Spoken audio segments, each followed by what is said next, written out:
করিয়া দাও। সুবহানাল্লাহ কোন আল্লাহ কো আরে আদম রে এমন বুদ্ধি করলি এমন নবীর নাম লইছো আমি তো দুয়াটা ফিরাই দিতে লজ্জা। সুবহানাল্লাহ কইতেন না। আল্লাহর নবীর নাম মোবারক নেওয়ার পর আল্লাহ পাক রব্বুল আলামিন আদমের তওবা কবুল করলেন। কবুল করার পর আল্লাহ তাবারাকা ওয়া তাআলার কাছে আমরা যখন বিপদে পড়ি, বিপদে পড়ার পরে কে কই এই হুজুর রে কই আলা কালহার লাগিয়া দাওয়াত, ঠিক না বেটি? শেরপুর আসেনি থানা কি নাই? হ্যাঁ নিজের উদ্দা বালা বুড়ারাইন দেখান আমরা হুজুর রে খাওয়ান না নাকি? আছে না নাই বলেন? হুজুর রে দাওয়াত কর, খতম পড়া, খতমে নুস পড়া, আছে না নাই? বাবারা ভাইয়ের আমার, এবার হযরতে আদম আলাইহিস সালাতু ওয়াস সালামের দোয়া আল্লাহ পাক রব্বুল আলামিন কবুল করলেন। সুবহানাল্লাহ বলে না? এই কবুলটা করেছেন মুহররমের 10 তারিখে। সুবহানাল্লাহ বলে না? 10 তারিখ আল্লাহ পাক রব্বুল আলামিন আদম আলাইহিস সালাতু ওয়াস সালামের দোয়া কবুল করার পর হযরতে আদম আলাইহিস সালাতু ওয়াস সালাম 11 শরীফ 11 চাঁদের 11 তারিখে রাতে আল্লাহর কাছে বিশেষ নফল নামাজ আদায় করে করে আল্লাহ আল্লাহ তোমার শুকর আদায় করি। আল্লাহ আমাদেরকে 3 থেকে 350 বছর কাদার পর মুহাম্মদ সাল্লাল্লাহু আলাইহি ওয়াসাল্লামের নামের উসিলায় আমাদেরকে maaf করে দিলা। আল্লাহ গো এই 11 তারিখের রজনীতে তোমার কাছে ফরিয়াদ করলাম, আল্লাহ তুমি আমার, আল্লাহ তোমার শুকর আদায় করি, আল্লাহ তুমি আমাকে আবারও জান্নাতের মধ্যে প্রবেশ করায় দাও। সুবহানাল্লাহ বলেন। সেই রাত্রটা ছিল 11 শরীফের রাত্র। এখন আল্লামা সিরাজ হুজুরকে জিজ্ঞাসা করেন কিও হুজুর দিহি কয় এই রাত্র আদম এবং হাওয়া পালন করছে। সুবহানাল্লাহ কও না? তাহলে বোঝা গেল মুহররমের 10 তারিখে বড় বড় ঘটনাগুলি করেছেন।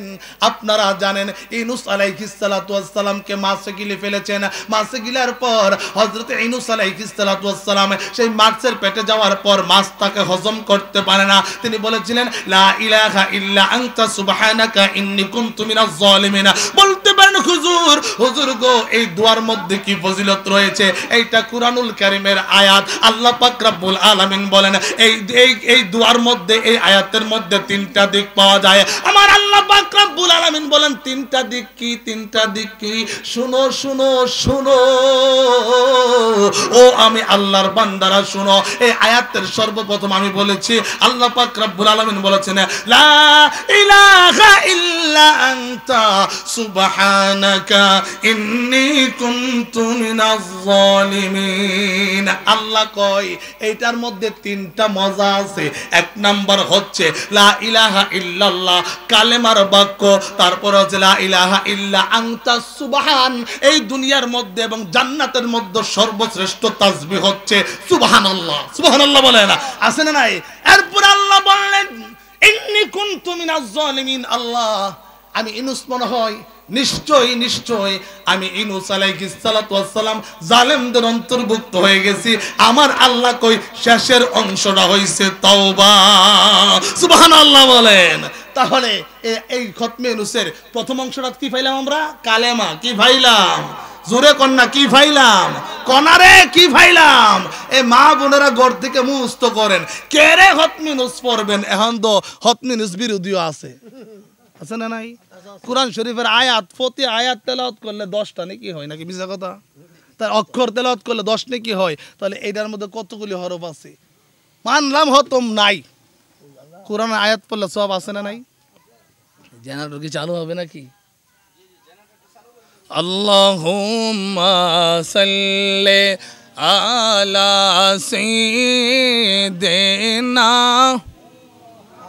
محمد اللهم صل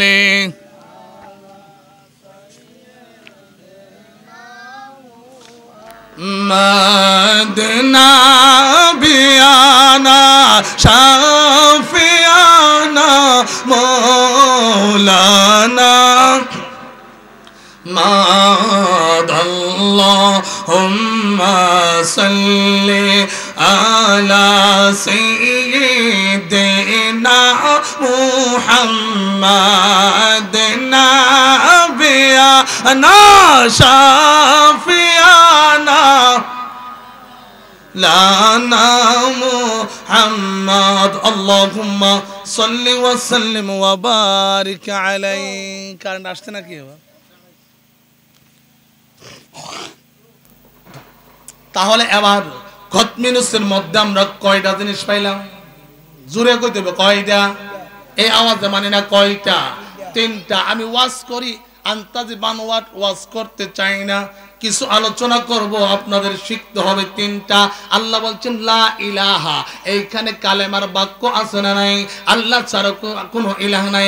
আনতা সুবহান, হে পবিত্র সত্তা। সুবহানাল্লাহ তাসবিহ হচ্ছে সবচেয়ে বড় তাসবিহ। সুবহানাল্লাহ বলে না?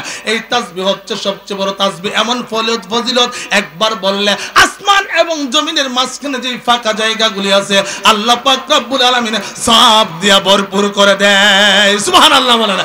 এরপরে বললেন ইউনূস নবী বললেন ইন্নী কুনতু মিনাজ জালিমিন, আল্লাহ আমি জালেমদের অন্তর্ভুক্ত হয়ে গেলাম। আমার আল্লাহ কই তওবা, তওবা শব্দের অর্থ হচ্ছে অনুতপ্ত হওয়া, ভুল স্বীকার করা, নত হয়ে যাওয়া, আল্লাহর কাছে বারবার ভুলের জন্য অনুতপ্ত হওয়া।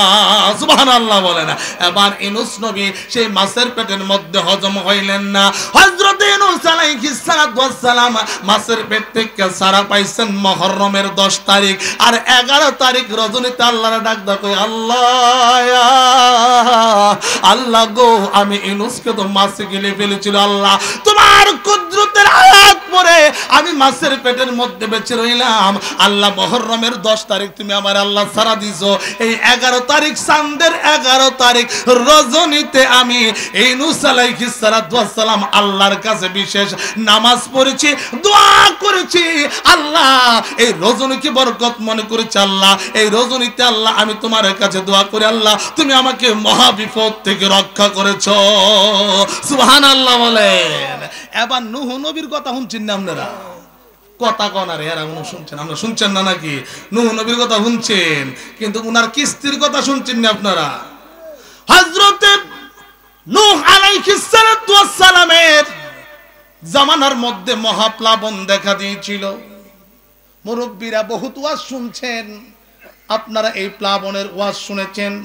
হযরত নূহ আলাইহিস সালাতু ওয়াস সালামের সেই আপনার মহাপ্লাবনের সময় 10ই রজব থেকে 10ই মুহররম পর্যন্ত 6 মাস 720 জন যাত্রী নিয়ে কি করলেন? পানির মধ্যে ভাসতে লাগলেন। হযরত নূহ আলাইহিস সালাতু ওয়াস সালাম তিনি ডাক দিলেন, মহাপ্লাবন দেখা দিয়েছে, আমার কিস্তির মধ্যে যারা উঠবে তারা এইখানে রক্ষা পাইবে। হযরত নূহ আলাইহিস সালাতু ওয়াস সালাম ডাক দিলেন।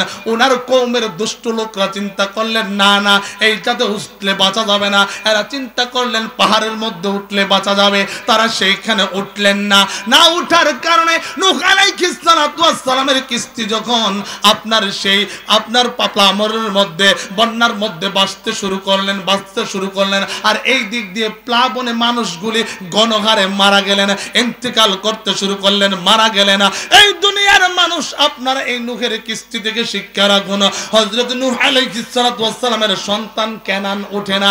নূহ আলাইহিস সালাতু ওয়াস সালাম সন্তানকে রাগ কইরা বললেন, আরে উঠ। কোনা আমি উঠবো না। কিছু কিছু লোক আছে চিন্তা করলেন নূহের ছেলে উঠে না, বাবার কিস্তির ছেলে উঠে না, আমরা উঠবো কেন? প্রশ্ন আছে না নাই? আছে প্রশ্ন আছে। এবার নূহ আলাইহিস সালাতু ওয়াস সালাম সন্তানের উপর লানত করলেন, গোসা হলেন, আর কইলেন আরে শয়তান উঠ। রাগ কইরা শয়তান কো মাশাআল্লাহ খুব ভালো হইছে, এবার আমরাও পারমিশন পাইলাম, শয়তান উঠা গেল। সুবহানাল্লাহ গানা সুবহান উঠা গেল। এই আপনার হযরত নূহ আলাইহিস সালাতু ওয়াস সালামের সেই নৌকাটা, সেই কিস্তিটা দীর্ঘ অনেক দিন আপনার পানির মধ্যে ভাসতে শুরু করলেন। ভাসতে হযরত নূহ আলাইহিস সালাতু